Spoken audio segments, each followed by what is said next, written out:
माँ, ओ माँ, कहाँ हो तुम? हेमंत जोर जोर से चिल्लाता हुआ आया। माँ, कहाँ हो तुम? देखो, मैं तुम्हारे लिए क्या लाया हूँ। अपनी माँ के कमरे के अंदर आते हुए हेमंत अपने हाथ में 3 टिकट लेते हुए बोला। सरोज देवी अपने बेटे से कहने लगी, बेटा, यह क्या लाया है? अपनी माँ के कमरे के अंदर आते हुए हेमंत अपने हाथ में ट्रेन की 3 टिकटें लहराता हुआ बोला। बेटे की आवाज सुनकर माला फिरती हुई उसकी माँ ने उसकी ओर नजर उठाकर देखा तो बोली, यह क्या है बेटा? तुम बहुत दिनों से कह रही थी ना कि मैं तुम्हें वृंदावन ले चलूं, तो चलो, मैं तुम्हें इस बार वृंदावन लेकर जा रहा हूँ। वृंदावन में मेला लगा है, तो मैंने सोचा आपको बांके बिहारी जी के दर्शन कराने ले चलता हूँ और गंगा स्नान भी करवा लाता हूँ। ट्रेन से टिकट भी करवा ली है। बेटे की बात सुनकर सरोज देवी जी की खुशी का ठिकाना नहीं रहा और उनकी आंखों में खुशी भरी चमक आ गई। मेला? अरे, तू सच में मुझे बांके बिहारी जी के दर्शन कराएगा? तू सच कह रहा है ना बेटा? मुझे यकीन नहीं हो रहा। अरे माँ, मैं झूठ थोड़े ही बोल रहा हूँ। यह देखो, टिकट तुम्हारे सामने है। अब जाने की तैयारी कर लो। जितना भी सामान चाहिए मुझे पहले ही बता देना। पूरे 3 दिन बाद चलेंगे। बेटा, जुग जुग जिए मेरे लाल। गंगा जी के स्नान करूंगी तो मोक्ष मिलेगा मुझे। अच्छा, कौन कौन जा रहा है बेटा? सभी चल रहे हैं ना? सरोज देवी जी ने मुस्कुराते हुए पूछा तो हेमंत बोला, अरे नहीं, सबने जाकर क्या करना है? मालूम है वृंदावन में कितनी भीड़ रहती है। सब लोगों को संभालना तो बहुत मुश्किल हो जाएगा। इसलिए मैं केवल 3 ही टिकट लाया हूँ, मेरे और तुम्हारे लिए और एक मेरे दोस्त के लिए। मेरा दोस्त भी मेरे साथ जा रहा है। बेटे की इस बात को सुनते ही सरोज देवी की नजरें अपनी बहू ममता पर पड़ी और बोली कि बेटे के साथ मैं अकेली जाऊंगी तो बहू नाराज नहीं हो जाएगी? फिर बोली, अरे बेटा, लेकिन इतनी उम्र में अकेला मुझे कैसे संभालेगा? घर में तो मैं जैसे तैसे अपना काम कर लेती हूँ, लेकिन बाहर तो मेरा उठना बैठना भी बहुत मुश्किल हो जाएगा। हर घड़ी मुझे औरों के सहारे की जरूरत पड़ती है। बाहर तो मेरे लिए उठना बैठना भी मुश्किल हो जाता है। तभी उनकी बहू बोली, अरे अम्मा, अभी आपको ले जा रहे हैं तो संभाल भी लेंगे, और फिर हम तो कहीं ना कहीं जाते ही रहते हैं, फिर कभी चले जाएंगे। और यह भी तो सोचिए कि वृंदावन का मेला कभी कभी देखने को मिलता है। फिर सरोज देवी अपनी बहू ममता से बोली, लेकिन बहू, हेमंत अकेला मुझे कैसे संभालेगा? हेमंत को मुझे संभालने में परेशानी होगी।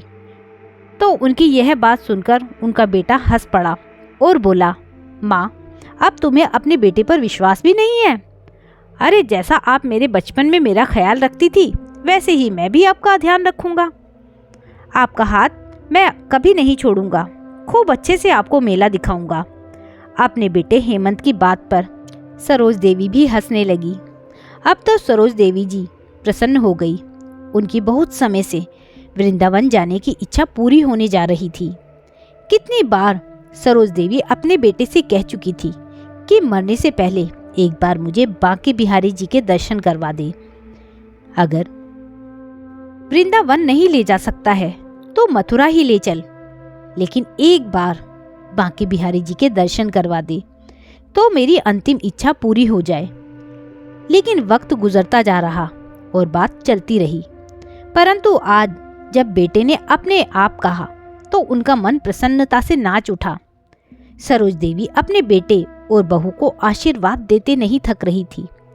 वृंदावन जाने के लिए वे दोनों ट्रेन में बैठ गए, पर सरोज देवी जी का तो सफर में बुरा हाल हो रहा था और वह बहुत थक गई थी। 2 दिन और 1 रात का सफर। सरोज देवी अपने बेटे का हाथ पकड़कर बार बार बाथरूम जाती रही, लेकिन जैसे ही ट्रेन चलने लगती तो सरोज देवी जी के तो पाँव डगमगाने लगते थे। किसी तरह गिरती पड़ती वह अपनी सीट पर पहुंच पाती थी। अरे माँ, संभालो अपने आप को, अभी तो सफर शुरू ही हुआ है। अगर ऐसा करोगी तो आगे कैसे चलेगा? हाँ बेटा, कोशिश कर रही हूँ संभलने की। पर उम्र हो गई है ना, हाथ की पकड़ भी ढीली हो चुकी है, पाँव भी बहुत ही जल्दी थक जाते हैं। कपकपाती आवाज में सरोज देवी ने कहा, कोई बात नहीं माँ, मैं हूं ना, मैं सब संभाल लूंगा। यह सुनकर सरोज देवी की आंखों में ममता भरे आंसुओं से भर उठती थी। रात के समय ट्रेन की चुक चुक और सीटी की आवाज से सोने भी नहीं दिया। रह रहकर सोचती रही कि मैंने अपने बेटे को ऐसे तंग किया, वह भी पूरी रात जागता रहा। इससे तो अच्छा होता कि घर पर ही बांके बिहारी जी के दर्शन कर लेती। अब मुझे सब कुछ साफ साफ समझ आ रहा है कि क्यों बेटा हर बार मेरी वृंदावन जाने की इच्छा टाल देता था। खैर, भगवान का नाम जपते जपते किसी तरह पूरा हुआ गाड़ी का सफर। तो गाड़ी रुकी। प्लेटफॉर्म की भीड़ भाड़ को देखकर सरोज देवी जी हैरान रह गई। बेटे ने अपने और माँ के दोनों बैग अपने कंधों पर लटकाए और अपनी माँ का हाथ पकड़कर स्टेशन से बाहर ले आया। हेमंत का दोस्त भी, जो साथ जाने वाला था, किसी कारण से नहीं आया। उसी समय, अरे बेटा, तुझे तो बहुत ठंड लग रही है। यह मौसम को भी आज ही बिगड़ना था क्या? न जाने कब बरसने लगेगा। माँ की यह बात सुनकर हेमंत अपनी माँ से बोला, थोड़ी देर हम स्टेशन पर ही बैठते हैं, मौसम ठीक होने पर बाहर निकलेंगे। थोड़ी देर बाद हेमंत उठकर कहीं चला गया और जब लौटा तो उसके हाथ में खाने का कुछ सामान था और अपनी माँ के लिए कुछ फल भी लाया। चाय के 2 कुल्हड़ और गर्मा गर्म पकौड़ों की थैली भी हेमंत के हाथ पे थी। माँ बेटे ने वहीं बैठकर सुकून से चाय पी और पकौड़े खाए। थोड़ी ही देर में सरोज देवी को नींद आने लगी तो वहीं पर एक चादर को नीचे रखकर सो गई। करीब 2 घंटे बाद जब बारिश थम गई और सूरज निकल आया तो बारिश के रुकने के बाद हेमंत और दोनों माँ बेटा एक ऑटो रिक्शा पकड़कर वृंदावन मेले तक पहुंच गए। मेले की शुरुआत में ही रिक्शा वाले ने उन्हें उतार दिया था। करीब 2 किलोमीटर दूर पैदल चलकर बांके बिहारी जी का मंदिर था। मंदिर तक पहुंचे तो गिरते पड़ते बड़ी मुश्किल से उन्हें एक रहने के लिए जगह मिल गई और वहीं पर हेमंत और सरोज देवी ने अपना सामान रख दिया और माँ का हाथ पकड़कर बांके बिहारी जी के दर्शन करवाने ले गया। सरोज देवी जी ने अपने जीवन भर में इतनी भीड़ कहीं नहीं देखी थी। कहीं लाउड स्पीकर का शोर मच रहा था तो कहीं भजन चल रहे थे, कहीं गंगा मैया की जय जयकार करते लोग घूम रहे थे तो कहीं साधु संतों के प्रवचन। आगे बढ़े तो झूले वाले, खिलौने वाले, पूड़ी कचौड़ी और मिठाई की दुकानें लगी थी। धार्मिक किताबें और तस्वीरों की दुकान। हर जाति और धर्म के लोगों को देखकर वह हैरान थी। उन्हें ऐसा लग रहा था कि जैसे वह किसी दूसरी ही दुनिया में पहुंच गई हैं। वहां पर हर तरह के लोग आए हुए थे। यह सब देखते हुए वह अपने बेटे का हाथ कस के थामे हुए थी। रास्ता बनाते बनाते हेमंत सरोज देवी को मंदिर तक ले गया। उन्हें मंदिर तक तो ले आया परंतु वहां भी भीड़ ही भीड़ थी। हेमंत अपनी माँ का हाथ पकड़कर अपनी माँ को बांके बिहारी जी के दर्शन करवाता है और फिर खुद भी दर्शन करता है। मंदिर में फूल और प्रसाद चढ़ाया तो ना जाने कब से मन में बसी बांके बिहारी जी के दर्शन की इच्छा पूरी हुई। खुशी के मारे उनकी आंखों से आंसू निकल आए। प्रार्थना की कि हे गंगा मैया, मेरे हेमंत जैसा बेटा हर माँ को देना। आज उसी के कारण तो मैं आपके दर्शन कर पाई हूँ। ऐसा कहते हुए सरोज देवी ने थोड़ा सा प्रसाद अपने बैग में रख लिया और मंदिर से लौटते समय बांके बिहारी जी को प्रणाम किया कि पता नहीं दोबारा बांके बिहारी जी के दर्शन भी कर पाऊंगी या नहीं। हेमंत ने अपनी माँ को मेला घुमाया और खूब खिलाया पिलाया। फिर सरोज देवी जी बस बेटा, अब मैं थक चुकी हूँ, अब और नहीं चला जाता। तो हेमंत माँ के कहने पर उन्हें वापस ले आया उसी जगह पर जहाँ वह ठहरे हुए थे। फिर हेमंत अपनी माँ से कहने लगा, माँ चलो अब तुम यहीं आराम करो, मैं घूम कर आता हूँ। ऐसा कहते हुए हेमंत ने अपने पास से अपनी माँ को अपनी जेब में से कुछ रुपए निकाल कर दिए और अपनी माँ के हाथ में थमा दिए। अरे बेटा, मैं इन रुपयों का क्या करूँगी, तू है तो मेरे साथ। मेरी साड़ी के पल्लू से कुछ रुपये बांधते हुए हेमंत बोला, माँ यह पैसा अपने पास रख लीजिए, किसी भी समय काम आ सकते हैं। तो सरोज देवी उन रुपयों को वापस करने लगी तो हेमंत बोला, अरे नहीं माँ, रख लो, वक्त बेवक्त काम आ जाते हैं।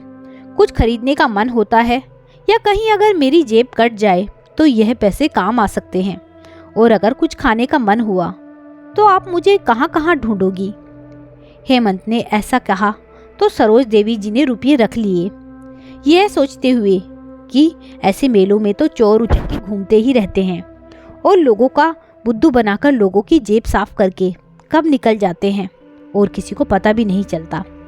ऐसा कहकर हेमंत अपना बैग लेकर चला गया और सरोज देवी वहीं पर अपना बैग अपने सर के नीचे लगाकर चादर पर लेट गई। आज उनका मन बहुत संतुष्ट था।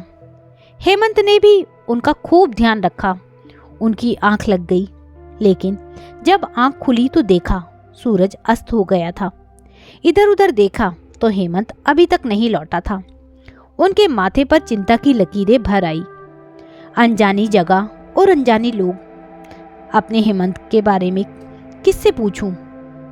फिर उन्होंने अपना सामान देखा तो सब कुछ सुरक्षित था। अपनी साड़ी के पल्लू में बंधे हुए रुपये भी सुरक्षित देखे। सरोज देवी जी बाहर जाकर इधर उधर अपने बेटे को ढूंढने लगी।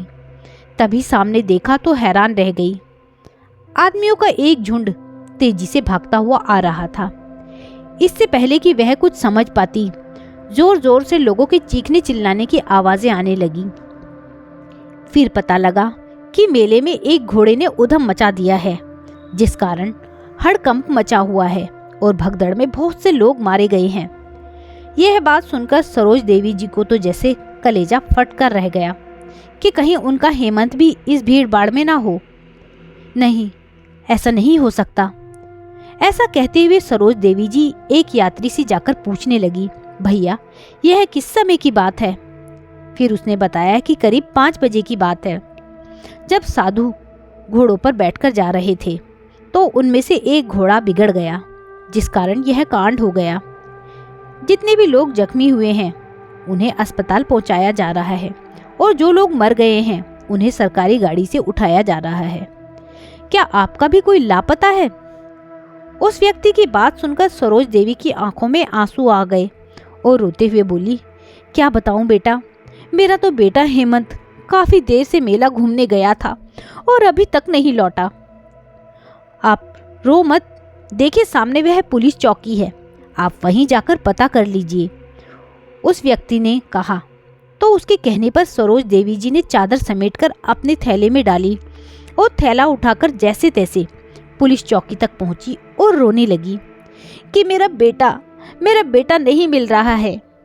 तभी एक दयालु पुलिस वाला उसके पास आया और बोला, माँ जी हौसला रखिए, मेरे साथ मेरी स्कूटी पर बैठ जाइए। वह सिपाही सरोज देवी को उस जगह पर ले गया जहां मरे हुए लोगों को इकट्ठा किया गया था। लेकिन सरोज देवी जी को यह देखकर खुशी हुई कि उनका बेटा वहां नहीं था।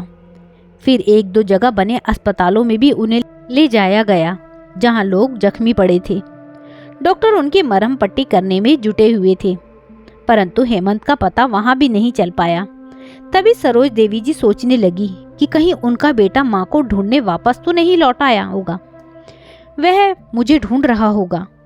हेमंत वहां पर परेशान तो नहीं हो रहा होगा, कहीं वह मेरा इंतजार तो नहीं कर रहा होगा। हालांकि उन्होंने पुलिस चौकी पर उसका हुलिया बता दिया था, पर उन्हें कहा था कि अगर मेरा बेटा मिल जाए तो मेरे लौटने तक उसे यहीं रोक कर रखना, इस उम्मीद से कि हेमंत मेरा वहीं इंतजार कर रहा होगा। सरोज देवी जी ने आकर पता किया तो उन्हें मालूम पड़ा कि कोई भी उनके बारे में पूछने नहीं आया। उनका बेटा नहीं मिला। आधी रात हो गई थी। बेचारी माँ कभी दर में जाती तो कभी पुलिस चौकी पर, लेकिन बेटे का कहीं पता नहीं था। जब रात में 3 बज गए तो पुलिस वालों ने कहा कि आप जाकर आराम कर लीजिए, यदि आपका बेटा पूछने आया तो हम उसे आपके पास भेज देंगे।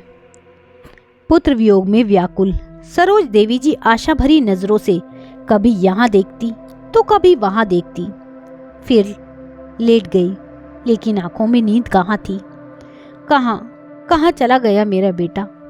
इतने बड़े मेले में कहाँ ढूंढूं उसे? यहाँ कोई अपना नहीं है। यदि हेमंत ना लौटा तो मैं अकेले घर कैसे जाऊंगी? बहू मुझे उसके बारे में पूछेगी तो उसका सामना कैसे करूंगी? यह सोचते सोचते सरोज देवी जी स्वयं को कहने लगती हैं कि बेकार ही बांके बिहारी जी के दर्शन की जिद कर बैठी थी। अगर हेमंत टिकट ले ही आया था तो मैंने भी तो हाँ कर दी थी ना। टिकट को वापस भी हो सकते थे। इतनी बड़ी मुश्किल में तो नहीं पड़ती। अब कहाँ ढूंढूं उसे? अपने बच्चे को कहाँ ढूंढूं? फिर ख्याल आने लगा कि कहीं कोई मेरे बेटे को उठाकर तो नहीं ले गया। कितना सीधा है मेरा बेटा, बहुत जल्दी किसी की भी बातों में आ जाता है। या फिर किसी ने कोई गलत चीज उसे सूंघा तो नहीं दी और बेहोश कर दिया हो और उसका सारा पैसा लूट लिया हो और फिर उसे कहीं फेंक दिया हो। यह सोच सोचकर सरोज देवी जी अंदर ही अंदर चिंता के मारे परेशान हो रही थी। मन में उठने वाली आशंकाओं का अंत ही नहीं था। अगले दिन जब सुबह हुई तो नहाना धोना भूलकर वह सीधी चौकी पर पहुंच गई और एक ही दिन में पुलिस चौकी के लोग उन्हें पहचानने लगे थे। देखते ही सरोज देवी को बोलने लगे, क्या आपका बेटा लौटा नहीं अभी तक? तभी सरोज देवी रोते हुए बोली, कहाँ नहीं देखा।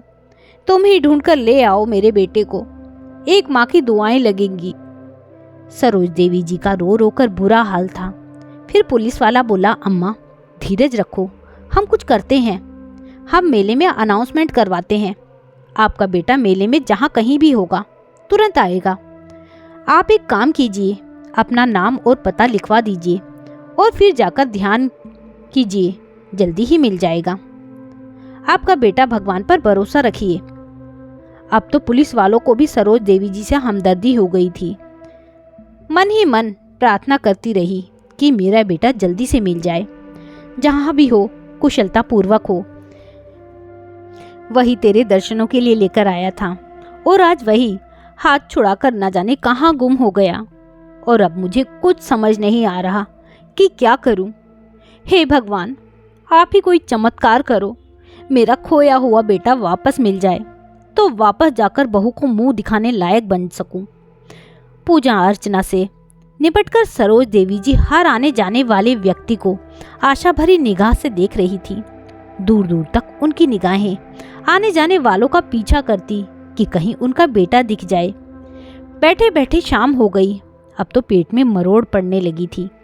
कल शाम से ना तो भोजन का एक निवाला ही गया पेट में, अब तो पेट में भी मरोड़ लगने लगी थी और ना ही पानी की एक बूंद भी। ध्यान आया कि अगर मैं खुद बीमार पड़ गई तो अपने बेटे को कैसे ढूंढूंगी?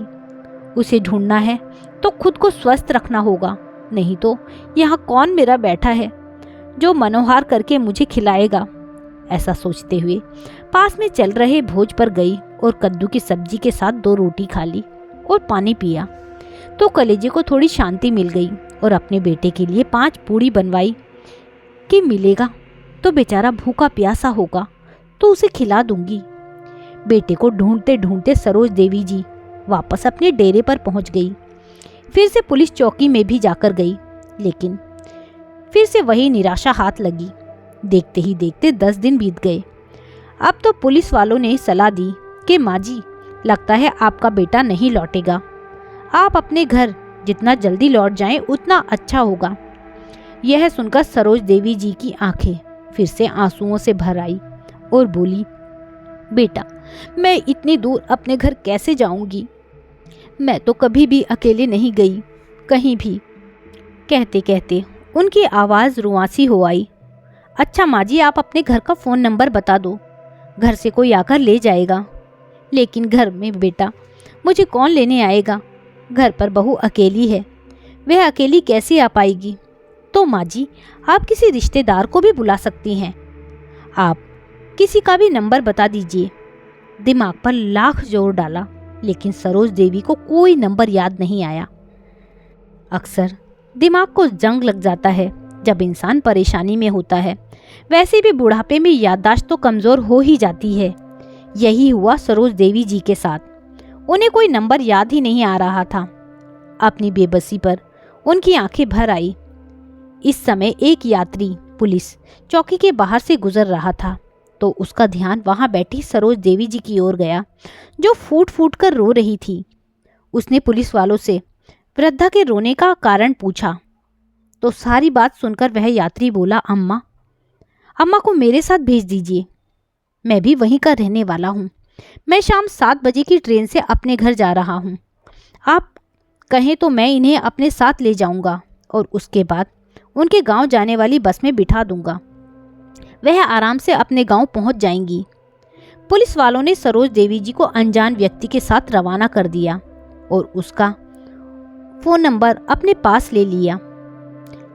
सरोज देवी जी उनके साथ तो जा रही थी, पर किसी कोने में एक डर भी था कि कहीं यह व्यक्ति कोई ठग ना हो, परंतु कोई और चारा भी नहीं था उसे उस पर विश्वास करने के अलावा। इस अनजान जगह पर वह बोला, अम्मा, आप चिंता मत कीजिए, मैं आपके गांव के पास के गांव में ही रहता हूँ। भरोसा रखिए मुझ पर। यदि आप कहेंगी तो मैं आपके घर भी छोड़ दूंगा। फिर यह सुनकर सरोज देवी जी बोली, अरे नहीं भैया, विश्वास के सहारे ही तुम्हारे साथ आई हूँ। तुम मुझे अपने साथ लेकर आए हो, क्या इतना उपकार कम है? ट्रेन से उतरने के बाद मुझे बस में बिठा दोगे तो मैं अपने गांव पहुंच जाऊंगी। बस मुझे तो एक ही बात का गम सताए जा रहा है, न जाने मेरा बेटा कहाँ होगा, न जाने किस हाल में होगा। 2 दिन बाद जब सरोज देवी जी ने बस से उतरी तो पैदल ही अपने घर की ओर चल पड़ी, लेकिन बेटे की अनुपस्थिति में उनका मन भारी हो रहा था। समझ में ही नहीं आ रहा था कि बहू का सामना कैसे करेंगी, क्या बताएंगी कि हेमंत कहाँ है। इसी उधेड़-बुन में जैसे तैसे घर के द्वार पर पहुंची तो देखकर हैरान रह गई। वहां खूब चहल पहल थी। घर के बाहर के हिस्से में सफेद रंग का टेंट लगा था, जहां खाना चल रहा था। एक बार को तो सरोज देवी जी को लगा कि वह गलती से किसी और की जगह पहुंच गई हैं, लेकिन जैसे ही वह बाहर की ओर जाने लगी तभी उनके पोते और पोती की नजर अपनी दादी पर पड़ी। वह आश्चर्यचकित रह गई, लेकिन फिर खुशी से चिल्लाने लगी, मम्मी देखो, पापा देखो, दादी तो हमारे सामने खड़ी है, वह लौट आई है, दादी जिंदा हैं। अपने पोता पोती की यह बात सुनकर सरोज देवी जी बहुत हैरान रह गई। उन्हें समझ में नहीं आ रहा था कि आखिर यह चल क्या रहा है। बच्चों के चिल्लाने की आवाज सुनकर सभी दौड़कर बाहर आ गए। पूरे गांव में हलचल मच गई। अम्मा वापस आ गई, अम्मा वापस आ गई। सरोज देवी जी लौट आई। उधर से हेमंत भी दौड़कर आया और अपनी माँ को देखते ही उसके होश उड़ गए। फिर तुरंत आकर लिपट गया। तुम कहाँ चली गई थी माँ? तभी उसकी बहू भी दौड़ी दौड़ी आई और अपनी सासू माँ से लिपट गई। पता है माँ, कितने दिनों से हमारा रो रो कर बुरा हाल है। हमने तो सोचा था कि माँ कि तभी उसकी बात काटते हुए सरोज देवी जी बोली, हाँ हाँ, यही सोचा होगा ना कि मैं भगवान को प्यारी हो गई। सरोज देवी को जैसे सारी बातों का एहसास हो चुका था। फिर वह बोली, इसलिए तो आज तुम अपनी सास की तेरवी कर रही हो। एक बार मुझे ढूंढना तक जरूरी नहीं समझा तुम लोगों ने, और हेमंत तो मुझे वहां निर्जन स्थान पर छोड़कर अनजाने लोगों के बीच में छोड़कर चला आया था। मेरे से पीछा छुड़ाने का यही रास्ता सोचा तुम लोगों ने। यही सोचा होगा ना कि अकेली बूढ़ी औरत वापस घर कैसे पहुंचेगी, वहीं मर खप गई होगी। हे भगवान! ऐसा कहते हुए सरोज देवी जी वहीं जमीन पर अपना सर पकड़कर बैठ गई। फिर बोली, अरे मैं तो पगला उठी थी, जगह जगह तुझे ढूंढती फिर रही थी। फिर हेमंत बोला, ऐसा नहीं है माँ, मैंने तुम्हें कहाँ कहाँ नहीं ढूंढा। मैंने आपके नाम की घोषणा भी करवाई, पर आपका कहीं पता नहीं मिला। तभी सरोज देवी ने कहा, भगवान का इतना ही शुक्र है कि तू ठीक है, तुझे देखकर मेरी जान वापस आई। फिर हेमंत कहने लगा, माँ चलो, कुछ भी हो, आप वापस तो आ गई हो, भगवान का लाख लाख शुक्र है। और फिर हेमंत अपने मेहमानों को भी कहने लगा कि अब यह सब खाना माँ के वापस आने की खुशी में है, सभी लोग अच्छे से खाना खाकर जाना। परंतु इस घटना से पूरे गांव में चर्चा होने लगी कि आखिर सरोज देवी जी ऐसा क्यों बोल रही थी कि हेमंत उनको मेले में छोड़कर आ गया। परंतु फिर भी सभी इस बात से खुश थे कि आखिर सरोज देवी जी अपने घर वापस लौटकर आ गई हैं। अंत भला तो सब भला। रात को सभी सोए हुए थे। अचानक सरोज देवी को प्यास लगी और वह पानी पीने के लिए रसोई में जैसे ही जाने लगी तो उन्होंने देखा कि उनके बेटे बहू के कमरे की लाइट जली है। सरोज देवी ने सोचा कि जाकर देखूं कि क्या बात है। जैसे ही वह कमरे की तरफ गई तो उन्होंने अपने बेटे बहू की बात उनकी कानों में पड़ी। उनकी बहू बोल रही थी कि आपने तो कहा था कि तुम्हें अब जल्दी ही माँ से छुट्टी मिल जाएगी, लेकिन यह क्या, यह तो फिर वापस आ गई। हेमंत कहने लगा, अरे अच्छा हुआ जो माँ जी खुद ही वापस आ गई। मैं तो उनकी मौत का कारण ही बन गया था।